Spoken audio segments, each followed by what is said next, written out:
सृष्टि बचपन से ही दिखने में सुंदर नहीं थी, लेकिन अमीर बाप की बेटी सृष्टि पर उसकी माँ जान छिड़कती। मेरी बेटी कितनी प्यारी है, भगवान सबको सृष्टि जैसी बेटी दे। सृष्टि धीरे धीरे बड़ी होती है। एक दिन सृष्टि की सहेली कहती है, तू दिखने में कितनी अजीब सी है, लेकिन मैं जानती हूँ हम सब में सबसे अच्छी शादी तो तेरी ही होगी। तेरे पापा अमीर जो हैं। और बता नहीं सकते यार, दहेज तो हर कोई देता है, ये क्या ज्यादा ले जाएगी अपने पति के लिए? अरे बड़े शहर में कोठी है इसके पापा की। अरे पापा की है ना, कौन सी इसकी है? इसकी होती तब तो कोई भी लड़का इससे शादी कर लेता। अरे पापा की मतलब पापा की है तो मेरी ही है ना? किसने कहा? अब तेरी तो तब होगी ना जब तेरा भाई ना हो। वैसे भी शादी के बाद सारी प्रॉपर्टी भाई के नाम होती है।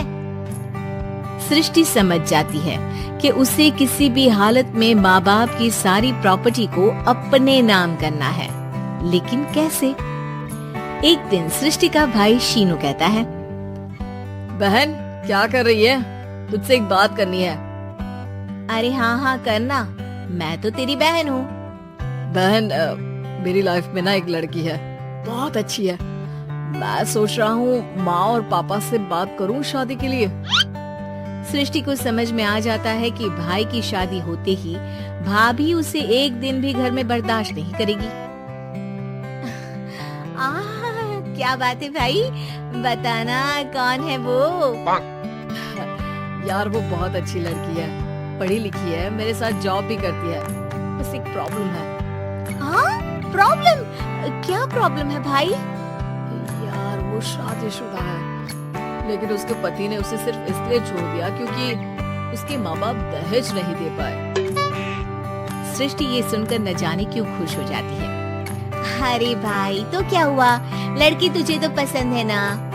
शीनू को लगता है कि बहन उसे समझ रही है। वो इस बात से अनजान होता है कि उसकी बहन की मंशा पूरा घर हड़पने की है।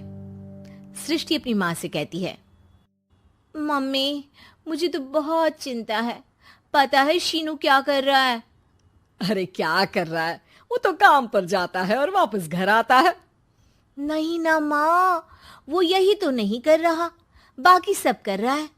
आपको पता है उससे प्यार है, और वो भी एक शादीशुदा लड़की से। ये क्या हो गया? मैं सोसाइटी में क्या मुंह दिखाऊंगी? अरे तेरे पापा तो यही कहेंगे कि मैंने ही उसे बिगाड़ दिया है।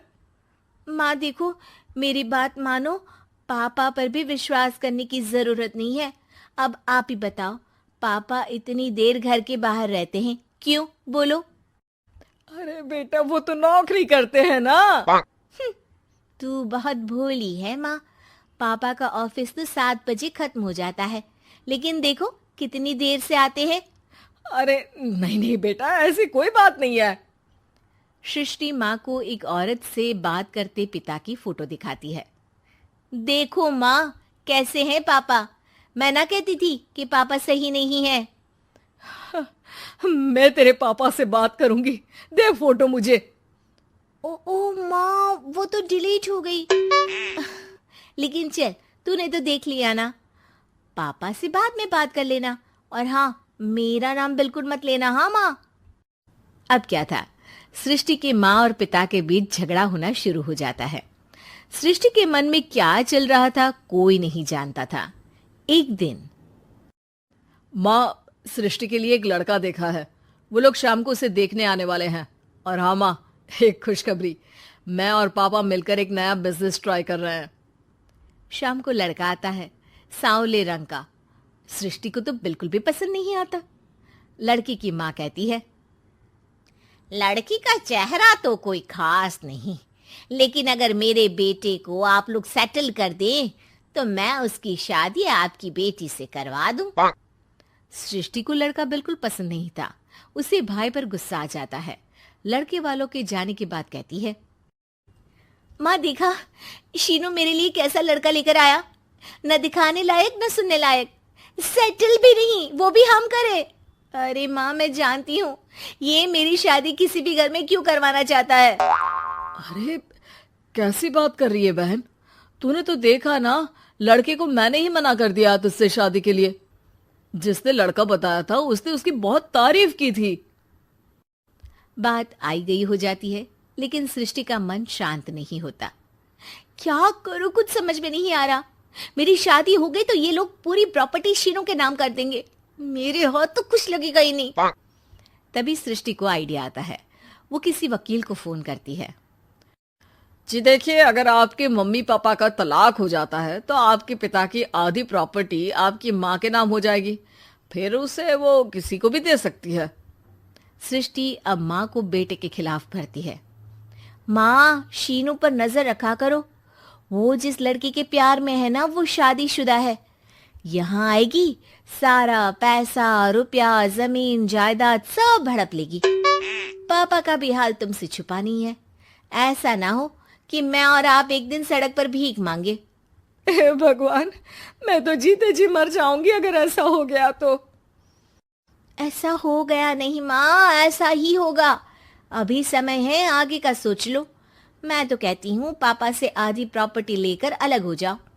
पापा की आधी प्रॉपर्टी भी हम लोगों को अगर मिल जाती है ना तो अगले 7 जन्म सफल समझो। बेचारी माँ बेटी के कहने पर पति से तलाक लेकर अलग हो जाती है। सृष्टि अब पैसों से गाड़ी और अपने दूसरे महंगे शौक पूरे करने लगी। उसके दोस्त भी उसके पैसे इस्तेमाल करते। सृष्टि, कल तुम कहाँ थी? मैं सारा दिन घर पर अकेली थी। तो मैं क्या करूं? मैंने ठेका तो नहीं लिया है ना तुम्हें संभालने का। माँ को सृष्टि से ये उम्मीद नहीं थी। वो बैठकर रोने लगती है। वहीं उसका पति यानी कि सृष्टि के पिता आ जाते हैं। मैं जानता था कि तुम्हारा यही हाल होगा, तो आपने मुझे रोका क्यों नहीं? मैं रोकता तो तुम रुकती क्या? सृष्टि के कहने पर तुमने मुझ पर अपने बेटे पर शक किया, लेकिन तुम ये भूल गई कि कैसे हम दोनों ने मिलकर जीवन में इतना सब खड़ा किया। माँ पति के गले लग जाती है।